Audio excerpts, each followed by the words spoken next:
Dear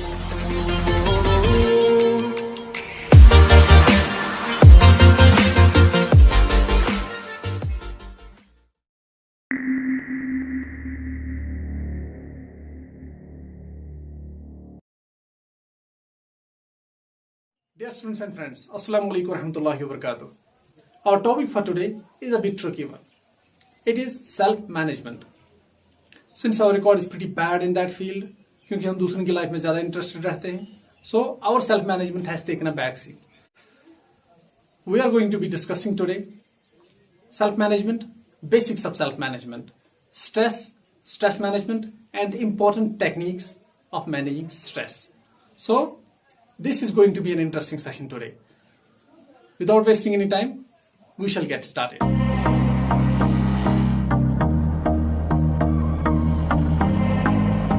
What is self-management? Self-management होता है an ability of a person to control one's emotions, thoughts, behaviors in different and difficult situations. Self-management होता है जब हम difficult situations face करते हैं तो उस टाइम पे अपने emotions को अपने behavior को control करना. क्योंकि आजकल की जिंदगी बहुत ही chaotic हो गई है and it's very tough to manage that.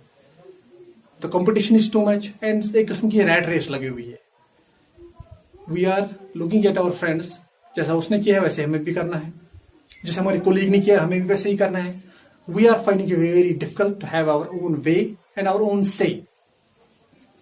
We have too many problems and we have very less solutions.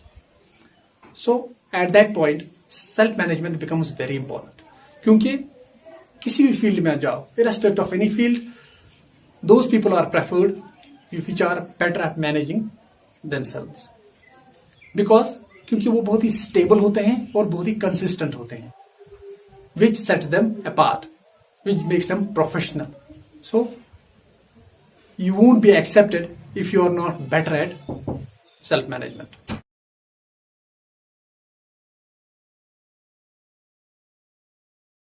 So there are different skills that you can master to achieve self-management. सबसे पहले self awareness. Self awareness होता है आपको पता होना चाहिए अपने बारे में, होना चाहिए आप किस चीज में अच्छे हो, किस चीज में खराब हो, so that you can hold on to your strengths and you can work on your weaknesses. साथ साथ you should be open to any kind of feedback. Ask for honest feedback from your peers, from your colleagues, from your family. जब honest feedback आपको मिलेगा तो आपको के better chances हैं कि आप इंप्रूव करोगे लाइफ में. Then second one is responsibility. You should be able to take responsibility because taking ownership of your tasks and your responsibility is the first thing towards personal development. जब आपको कोई काम दिया जाता है तो अगर वो काम आप नहीं करोगे तो एक नेगेटिव इम्पैक्ट पड़ता है आपकी ओवरऑल इमेज पे. Irrespective of the work you do, आपको आपका काम खराब हो अच्छा हो जैसा भी हो, लेकिन रेस्पॉन्सिबिलिटी लेना बहुत इंपॉर्टेंट हो जाता है. अगर आपका काम अच्छा भी नहीं हो then report it. So that shows responsibility. For example आपको टीचर ने कोई टास्क दिया है, अगर आपने वो कंप्लीट नहीं भी किया है तो then report to your teacher. So that shows responsibility. And the third one is time management. Time management is the most important thing for self management. अगर आपको अपने आप को मैनेज करना है तो using your time diligently is the most important thing because it organizes and makes your body work systematically. आपको पता होता है कि हमें किस टाइम पे क्या करना है. So follow a timetable and work on that. So that will help you in managing your life. Fourth and the last one is adaptability. You should be able to adapt yourself in different situations. क्योंकि आजकल की जिंदगी में competition बहुत ज्यादा है and the times are changing very fast. So you have to stay updated and prepare yourself to different changes so that you can transition seamlessly in different environments and different conditions.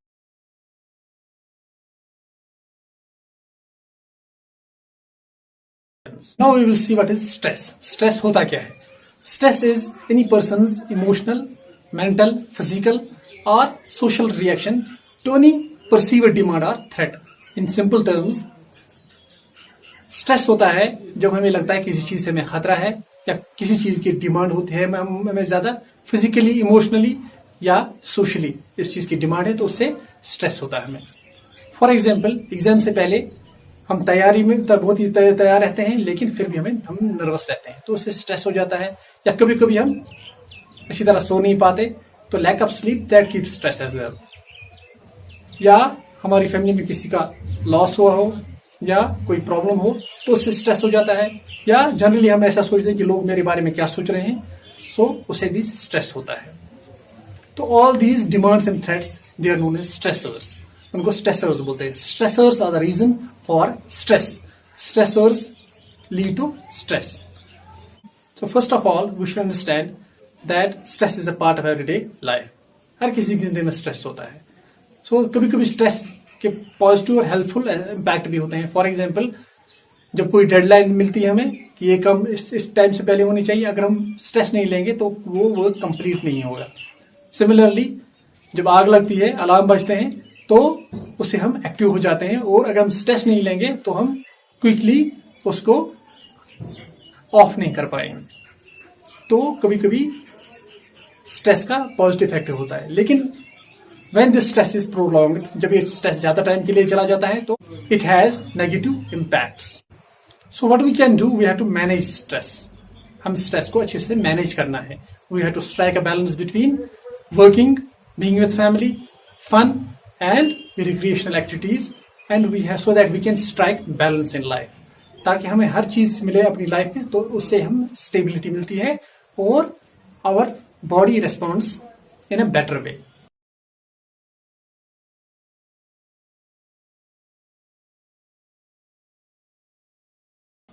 So there are 3 steps to manage stress. These steps are, first, we should be aware that we have stress. हमें पहले सबसे पहले जानकारी होनी चाहिए बंदे की कि मुझ में स्ट्रेस है। फॉर एग्जाम्पल, हमें कैसे पता चलेगा? जब हम ज्यादा परेशान रहेंगे, या हम अच्छे से सो नहीं पाएंगे, या हमें सिर में दर्द हो, या और कोई बॉडी रेस्पॉन्ड अच्छे से नहीं कर रही हो, तो हमें पहले पता होना चाहिए कि हमें स्ट्रेस है। उसके बाद हमें आइडेंटिफाई करना पड़ेगा कि स्ट्रेस हमें किस चीज से होता है। एग्जाम्स की टेंशन है, पैसे की टेंशन है, घर में कोई इश्यू है, या और कोई प्रॉब्लम है, स्कूल में कोई इश्यू है, तो हमें आइडेंटिफाई करना चाहिए कि हमें किससे स्ट्रेस होता है। जब तक हमें वो नहीं कर पाएंगे, तब तक हम उस चीज का इलाज भी नहीं कर पाएंगे। So first we should be self aware. Second, we should identify कि हमें किस चीज से स्ट्रेस होता है। Then at the last we should manage that stress. हम मैनेज कैसे करेंगे? अलग अलग तरीकों से। For example, we should use management techniques. जो अनप्रोडक्टिव काम और नेगेटिव एस्पेक्ट्स हमारी लाइफ से, उनको साइडलाइन करके हमें पॉजिटिव एस्पेक्ट्स पे फोकस करना चाहिए और उन पे काम करना चाहिए।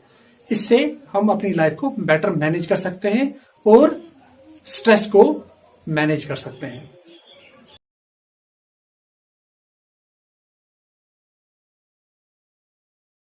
Now we will see what are the different techniques of managing stress. अलग अलग तरीके क्या है स्ट्रेस को मैनेज करने के लिए।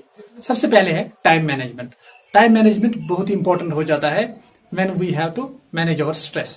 बिकॉज अगर हम किसी चीज पे ज्यादा काम करेंगे तो वो भी प्रॉब्लम है, फैमिली के साथ ज्यादा रहेंगे तो वो भी प्रॉब्लम है, ज्यादा खेलेंगे तो वो भी प्रॉब्लम है। We have to strike a balance. हमें एक टाइम टेबल फॉलो करना चाहिए कि कौन से टाइम स्लॉट में हम क्या करेंगे, और उसी को फॉलो करना चाहिए। उसी हिसाब से हमारी बॉडी भी रेस्पॉन्ड करेगी और हमारा जो मेंटल सेटअप वो भी बैलेंस में रहेगा। Second one is physical exercise और getting a fresh air. Physical exercise बहुत ही इंपॉर्टेंट है ओवरऑल डेवलपमेंट के लिए, क्योंकि no matter how good you are और हाउ इंटेलिजेंट यू आर, अगर आपकी बॉडी रेस्पॉन्ड नहीं कर रही है properly to your work, you are not going to hit it. तो फिजिकल एक्सरसाइज मेंटल वेलबींग के लिए बहुत ही इंपॉर्टेंट हो जाता है और it strikes a balance and helps in overall development. Third one is proper diet. जो आप खाना खाते हो तो आपको प्रॉपर न्यूट्रेंट्स है, विटामिन्स हैं, प्रोटीन्स हैं, कार्बोहाइड्रेट्स है, हर किसी चीज का डोज लेना है, क्योंकि आपकी बॉडी को अलग अलग न्यूट्रिएंट्स की जरूरत पड़ती है, अलग अलग विटामिन्स की जरूरत है, अलग अलग प्रोटीन्स की जरूरत है। और ओवरऑल डेवलपमेंट। अगर आप प्रॉपर डाइट नहीं ले रहे हो तो आपकी बॉडी आपको कोऑपरेट नहीं करेगी, आपको अच्छे से रिस्पॉन्ड नहीं करेगी जो भी आप काम करोगे। तो और स्ट्रेस को रिलीव करने के लिए प्रॉपर डाइट का खाना बहुत ही इंपॉर्टेंट है। उसके बाद है positivity. You have to stay positive in life, क्योंकि आपको ये पता होना चाहिए, जैसे मैंने पहले भी कहा कि stress is a part of everyone's life. हर किसी का लाइफ का में स्ट्रेस पार्ट है, लेकिन some people are very good at managing that. तो पॉजिटिव रहना बहुत इंपॉर्टेंट है, क्योंकि वरिंग से कोई चीज सॉल्व नहीं होगी। It doesn't solve anything. So you have to focus on those things which are under your control. उन चीजों के बारे में सोचो जो आपके कंट्रोल के अंदर है, और पॉजिटिव रहो। जो भी काम करो पॉजिटिव रहो, तो ऑप्टिमिस्ट रहने से naturally the results get in your favour. Fifth one is organising your work. जो भी आपका काम हो उसको प्रॉपर्ली ऑर्गेनाइज करो और अपने अपने टाइम पे करो। अगर आप प्रॉपरली ऑर्गेनाइज नहीं करोगे काम, तो आप बहुत स्ट्रेसफुल हो जाते हो और पैनिक कर जाते हो। तो हर किसी काम को टाइम स्लॉट में करो, और या स्टेप बाय स्टेप करो। पहले एक काम खत्म करो, उसके बाद दूसरा काम खत्म करो। तो उसको बोलते हैं सिस्टमैटिकली ऑर्गेनाइज करना अपना काम। जब आप अपने काम को ऑर्गेनाइज करोगे तो आप ज्यादा आपको काम हेक्टिक नहीं लगेगा और आप ज्यादा स्ट्रेस नहीं लोगे। Sixth one is proper sleep. अगर आप अच्छे से सोओगे नहीं, at least body need 6-7 hours of rest, ताकि जो आपकी बॉडी और माइंड हो वो रिचार्ज हो जाए और रिफ्रेश हो जाए एक नए दिन की शुरुआत के लिए। तो प्रॉपर स्लीप लेना वो भी बहुत ही इंपॉर्टेंट है स्ट्रेस मैनेजमेंट करने के लिए। लैक ऑफ स्लीप या इंसोमेनिया जिसको बोलते हैं, ये बहुत ही बड़ी प्रॉब्लम हो जाती है if a person is not sleeping properly. And the last one is recreation या वैकेशन पे जाना, नेचर को एक्सप्लोर करना, रिक्रिएशन करना, पिकनिक पे जाना, एक्सकर्शन पे जाना, एंजॉय करना। It's a part of life. You have to accept that. सिर्फ काम करना, सिर्फ खाना, सिर्फ एक्सरसाइज करना, इतना ही सब कुछ नहीं है। You have to accept that recreation हमारी ओवरऑल मेंटल वेलबींग के लिए और हमारी बॉडी के लिए बहुत ही रिफ्रेशिंग है और बहुत ही असरदार रहती है। So we have to enjoy that as well. So ज्यादातर लोग सिटीज में रहते हैं, तो वहां पे क्लाइमेट जो होता है वो फेवरेबल नहीं होता। तो when we travel to some other place, when you go on a vacation, so that creates a new environment for us. So that is very good for our body. What are the different techniques?